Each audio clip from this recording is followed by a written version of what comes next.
From MTN, the Montana Television Network, this is Face the State. Good morning and welcome to Face the State on the Montana Television Network. I'm Mike Dennison, MTN's Chief Capital Correspondent. And with me this week are MTN Political Analyst David Parker, who's also a political scientist at Montana State University, and Tim Warner, a public affairs and political consultant from Bozeman who has worked on national and statewide races. Today we're going to talk about the presidential race for 2016. The voters have spoken in Iowa and New Hampshire, and what do those results mean for the nomination race, and where do we go from here? David, let's start with you. So, who should be happy, and who should perhaps not be so happy about the results we've seen in the last week or so? Well, Donald Trump says it was huge, right? I mean, Donald Trump should be very happy about what happened.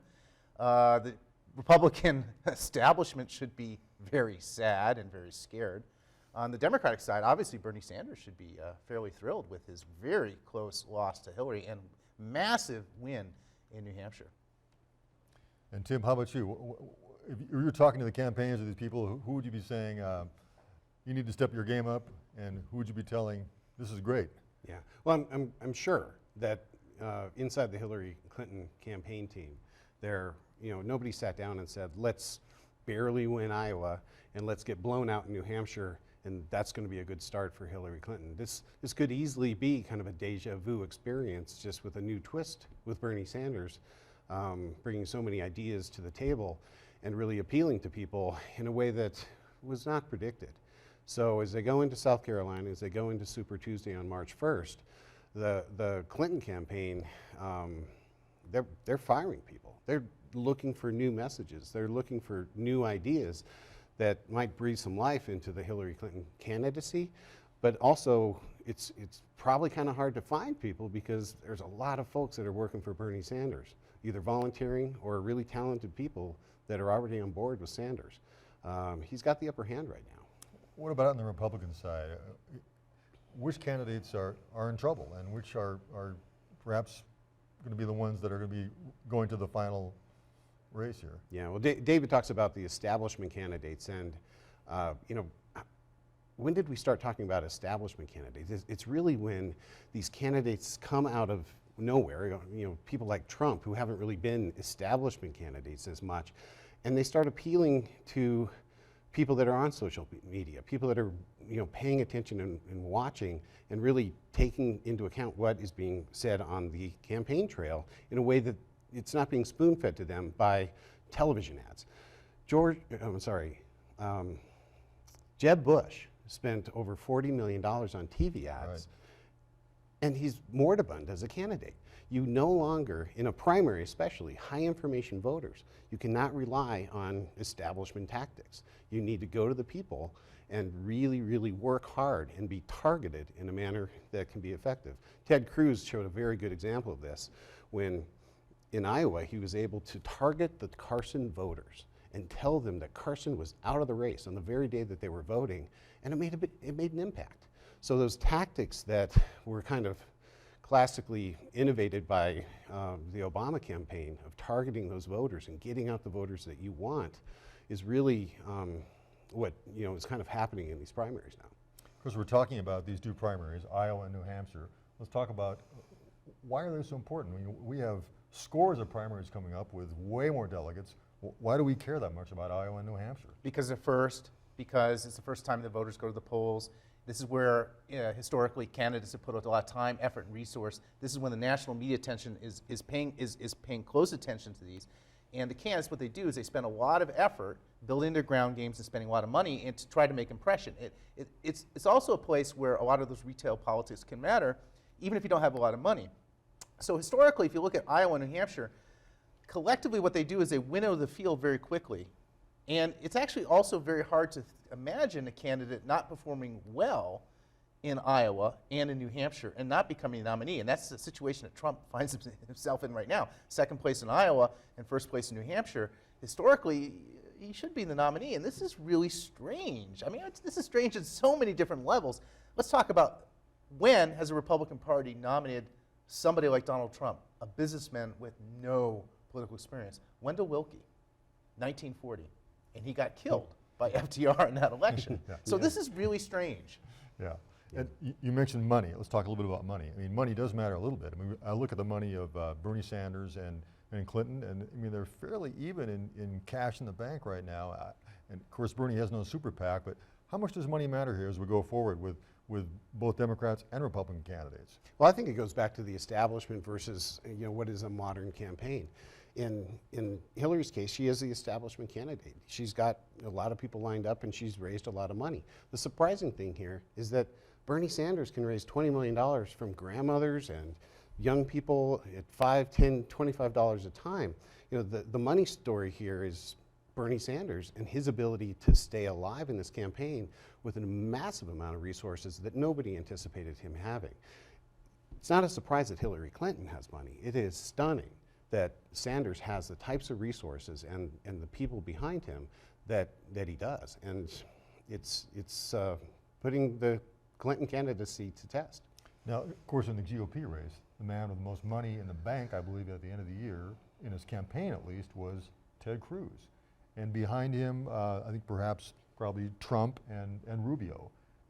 What does that say going forward? Does it matter about the money in the Republican race? So money always matters in the sense that you need enough in order to get your message out and to be competitive. And if you actually look more broadly, it's not just money that matters. In the past, it's been elite endorsements, the actual elected officials within the party. And what makes this race so weird on the Republican side is if you look historically, the best predictors of getting the nomination are the amount raised. And of course, the person that's raised the most is Jeb Bush. And he came in fourth in New Hampshire and wasn't even a blip in Iowa. So there's that. The second thing are those endorsements of those elected officials. And what happens is those send signal to members within the party to begin to coalesce around certain candidates, at least the old school way. Who's the #1 endorsement leader right now? That's Rubio. And that's actually recent. Jeb Bush had been the #1 endorsement leader on the Republican side. And of course, do you know how many endorsements Trump has gotten? 0. None. Nada. Zip. So what's going on here is that a lot of what we as political scientists know, and remember, back in the spring when Trump announced, I was like, yeah, I don't think so. Well, I have egg on my face, but it's because it looks like the plates are shifting underneath our feet as we speak.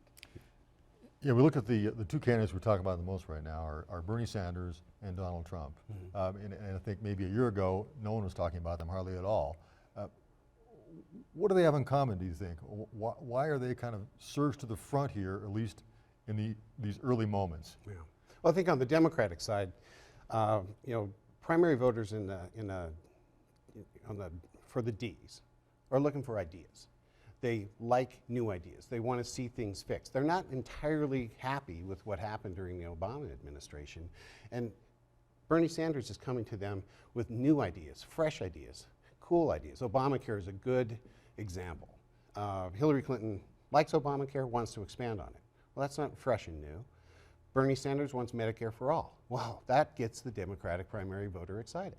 On the Republican side, a lot of the Republican primary voters, they know what their ideas are. They're not looking for somebody with new ideas. They're trying to find somebody who's going to stick to the script. So somebody like Ted Cruz starts to appeal. Somebody like Donald Trump starts to excite them a little bit. But if you add up all the votes that all the other Republicans are getting and put that up against Donald Trump, he fades away pretty quick. Is that what's going to happen in the Republican primary? It's hard to tell. I guess that's why we continue to vote. Yeah. Right, Trump has dominated media coverage, right? And you see, in an amazing fashion. The question is, who can get enough media attention and draw that attention to them to be kind of the alternative to Trump of the Republican Party? So I got a graph here. If you want to pull up the graph of media mentions, and these are media mentions post-Iowa, pre and post-Iowa. So the blue is pre-Iowa and post-Iowa is red. And you look at the far right, notice the domination of Trump, but he actually dropped off in media mentions after Iowa. What was interesting is you got a lot of media attention from Carson afterwards, and that had to do with the whole Cruz-Carson debacle in Iowa. But also, Rubio did exactly as expected. He came in third as they anticipated. He gets a lot more media mentions going forward. He gets the attention of the media. So what's happening is there's a surge, he does well, and then there's a period of discovery. Oh, and then media starts talking about it, and that's when the voters start to dial in. All right, so now we got media mentions. Rubio comes out of Iowa looking great. It looks like he's going to be the establishment candidate. He gets more endorsements. He moves in front of Jeb Bush. And then something unusual happened. And that's the last debate on Saturday, when voters start to pull in, pay attention, and then Rubio, who's been doing great in these debates, screws up. And let's show that clip of Rubio where he repeats himself a number of times after Chris Christie basically says, look, this guy is scripted, he doesn't know what he's talking about. So let's actually show that clip of Rubio. Let's dispel once and for all with this fiction that Barack Obama doesn't know what he's doing. He knows exactly what he's doing. We are not facing a president that doesn't know what he's doing. He knows what he is doing. This notion that Barack Obama doesn't know what he's doing is just not true. There it is. He knows exactly what he's doing. The memorized 25-second speech. Well, that's the reason why this campaign on this issue. This is a criticism that people are having about Marco Rubio, is that he's unprepared, he's too scripted.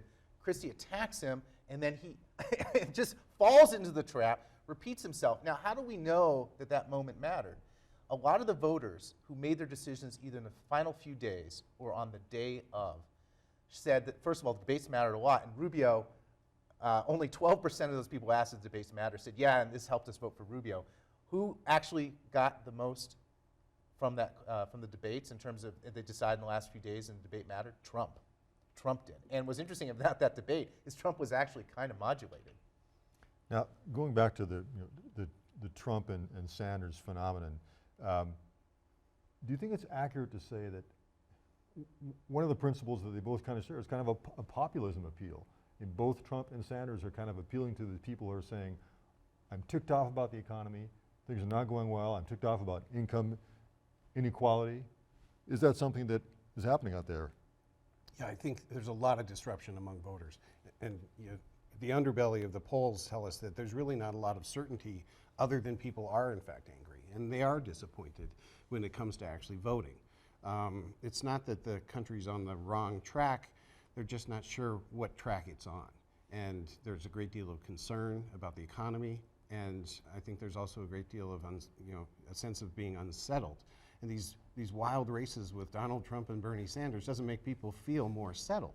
They become more and more unsettled, and some say more risk averse, and some say, well, you know what? Let's roll the dice. It's not like things are going that great with the establishment people. Let's see if there are some other ideas out there. So, if you look over in the Democratic side in the exit polls in New Hampshire, the first thing that leapt out at me is that you look at voters in terms of their income distribution. Back in 2008, Hillary Clinton's bread and butter were basically working class white voters in Appalachia and those other areas. You look in New Hampshire in those exit polls, the only group that Hillary Clinton won were voters making over $200,000 a year and older voters. Every other demographic group that showed up and voted the Democratic primary voted for Bernie Sanders. That is fascinating to me. If you look over the Republican side, there's a lot of economic anxiety there too, and what's happening, and as well as fear of terrorism attacks. Who's attracting those voters? No surprise, Donald Trump. So I do think they share this kind of populism message and this, we're really sick and tired of the people who've been running the show. We're going to people that are very different. well, the argument between Hillary Clinton and Bernie Sanders about who's progressive, Hillary Clinton had a brilliant moment where she's like, I'm a woman running for the Democratic. I mean, who could be more progressive than I? But if you look at it, Bernie Sanders is fitting the bill with his ideas more than his look and appearance. His ideas are appealing to the progressive voter.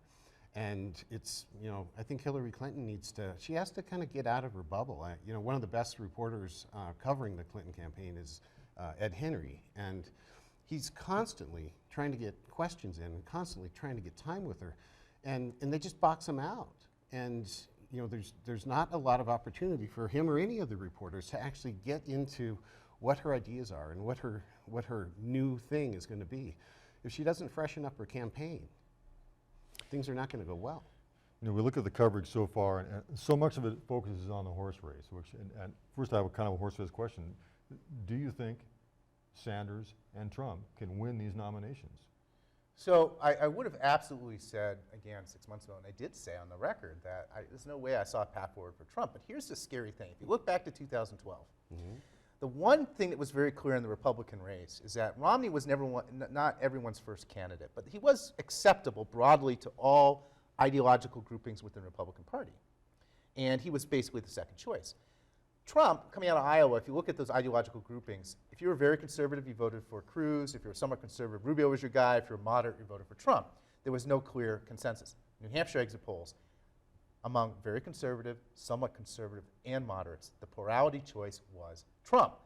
He is the one that seems to be ideologically acceptable across the Republican Party, which means, wow, there's a path forward for Trump. He seems to be everyone's second choice, if not their first choice.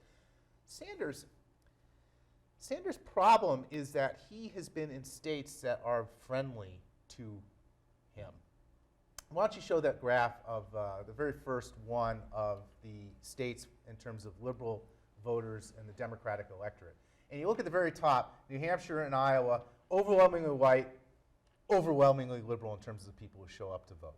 Now, if you show the second version of that, go down to the bottom, South Carolina, Nevada, these are the states coming up. And then Super Tuesday in the South, those states, far less liberal electorate in the Democratic Party, far less white, a lot more minority voters. And that we have yet to see is where Bernie could fall apart. And maybe Tim could say more on that. No, I think Bernie could fall apart there. That's the expectation. That's the expectation that has been set for him. And if he performs slightly better than that expectation, well, the numbers may not game out for him well in terms of delegates and how the actual final choice is. It's, you know, if he performs slightly better or stunningly better, it's going to be a long primary period for the Democrats. And I don't know, if Hillary Clinton ends up being the Democratic nominee, she will have been moved so far to the left. She's had to change her positions on so many different things.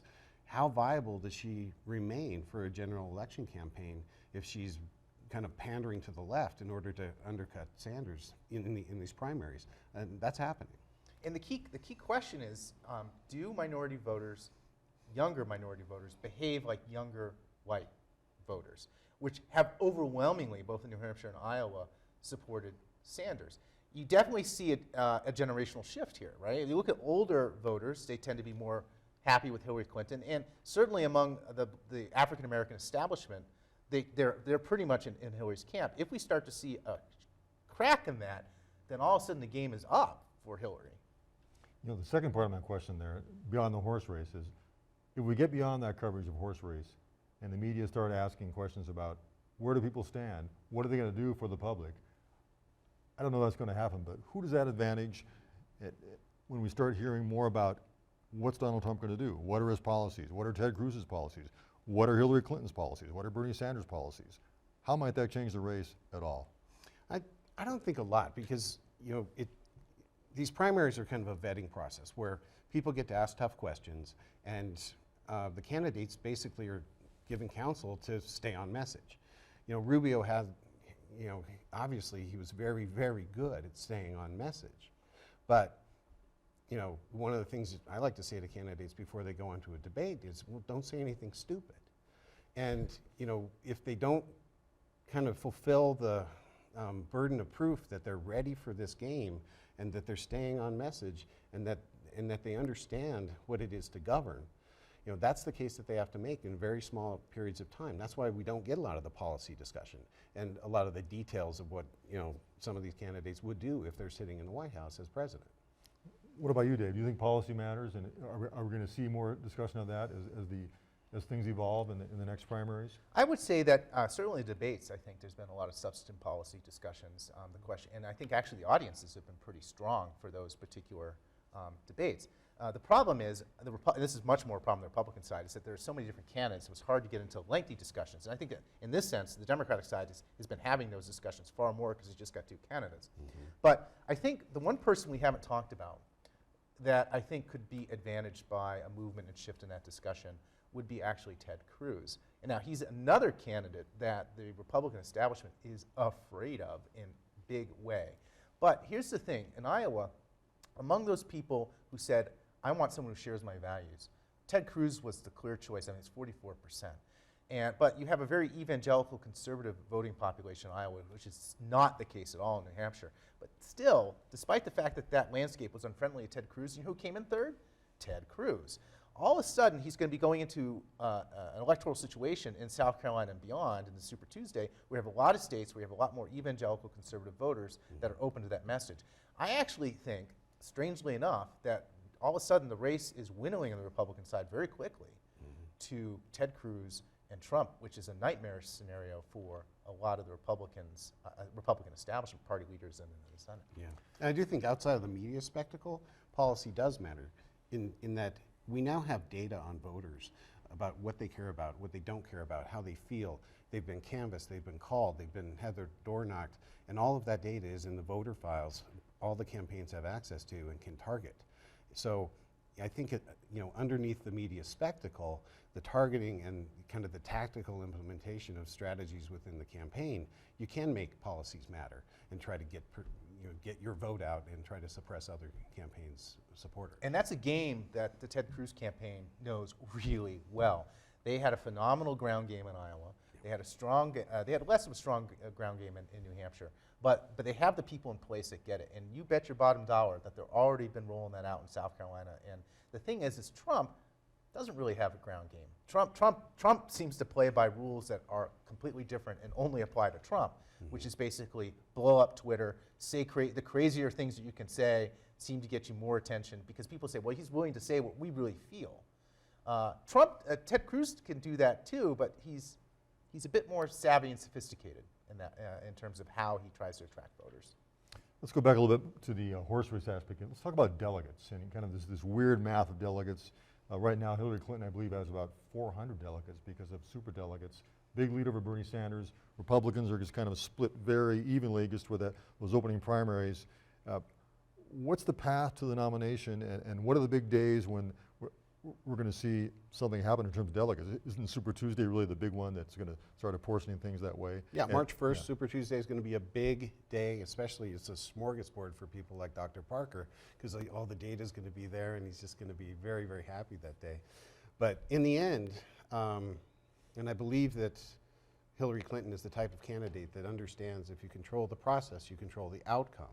And that's what the Clinton campaign has been about, getting the superdelegates lined up, trying to control the process within the Democratic Party. So whatever happens with Bernie Sanders, the inevitable consequence is she'll have all the delegates and she'll be fine, wounded but strong as a candidate going into the general. Bernie Sanders is that curveball for them. If they don't deal with Sanders effectively and he starts to perform and the process becomes less controlled by the Clinton campaign, we'll see a difference. We saw that with President Obama 8 years ago. They changed the script, they changed the dynamic, and no longer did the Clinton campaign focusing on the caucuses and other things they did. Yeah, yes. No, they also understood even better that if you control the process, you control the outcome. And I think the Clinton campaign's been trying to do their best at kind of repeating what President Obama was able to achieve 8 years ago. This is where I need to get all professorial for a moment because this is really layered and complicated. The first thing I think a lot of viewers don't necessarily understand or appreciate is that both sides have different rules by which delegates are apportioned. And those are very different situations. In some respects, the Democratic side is a little easier to understand.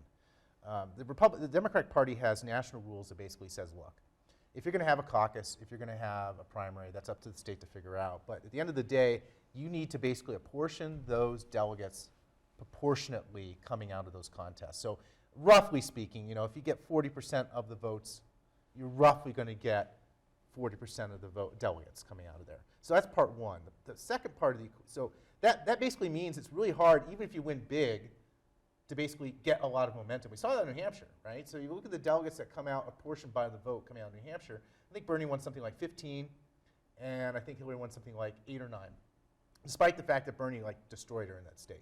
Then the other piece of the equation is Democrats have all these birds called superdelegates, right? You've probably heard that term before. Who are the superdelegates? Well, basically there's lots of different superdelegates. There's roughly 700 of them. It's basically senators, Democratic governors, vice chairs and party chairmen of the states, members of the DNC, former vice presidents, Democratic vice presidents, presidents, all our stuff. So roughly 700. Why do they exist? Well, why do we have these superdelegates? Well, they were put in place because the Democratic Party wanted a little bit more control of the process from the insiders to make sure the voters didn't take the party off the cliff, like McGovern in 1972.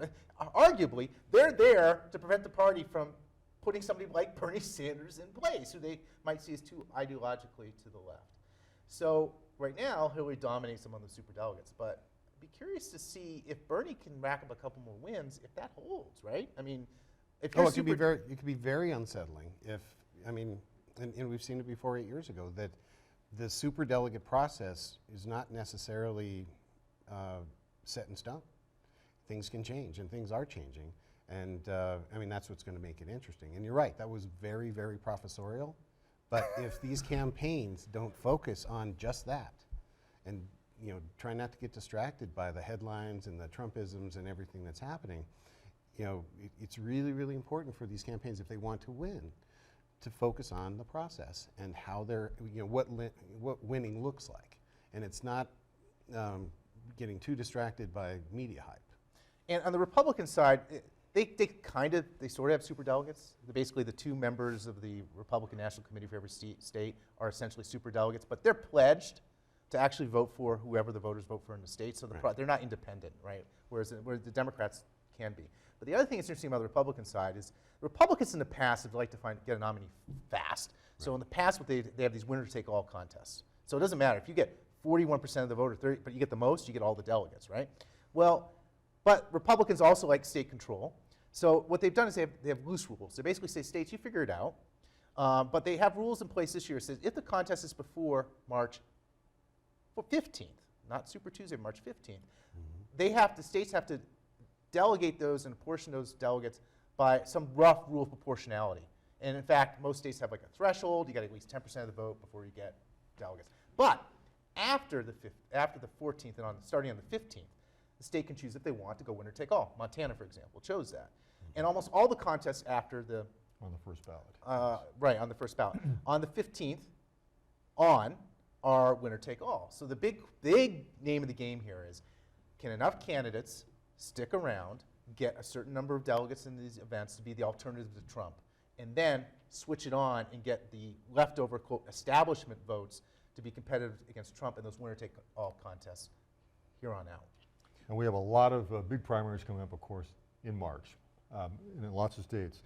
But in June, we have Montana's primary, we have California's primary, we have New Jersey's primary.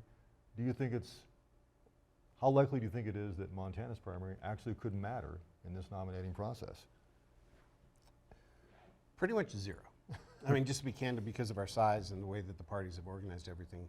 Montana came into play a little bit in the couple of past. 2008. Yeah. And, but no money is being spent here. I was actually at an event where there were 2 people sitting at a table, and they had a Jeb sign. They were canvassing for Jeb Bush in Montana just before the Iowa caucus, which made me think, hey guys, wrong state. So there's just not the resources being poured into Montana. We won't see the television ads. We won't have the effect of the presidential, in terms of our TV ads and things that are happening, the campaigning that happens. But on a presidential year, we should see better voter turnout, more voter turnout in Montana. That's one dynamic that will occur. But we don't get to choose the president. Because of the rules in both parties, the contest is going to be dragged out a lot longer than it has in the past. I mean, it's going to be like 2008, except it's going to be on both sides, right? It's going to take a while before there's going to be consensus around the 2 parties. So I'm not sure I agree that Montana won't matter. I think we'll have a good sense of who the nominee is going to be by that point. So, but anyways, a lot of presidential politics to keep going. I'm David Parker, MTN Political Analyst. Join us in 2 weeks when we have U.S. Senator Steve Daines. Thanks for joining us. You've been watching Face the State, a presentation of MTN, the Montana Television Network.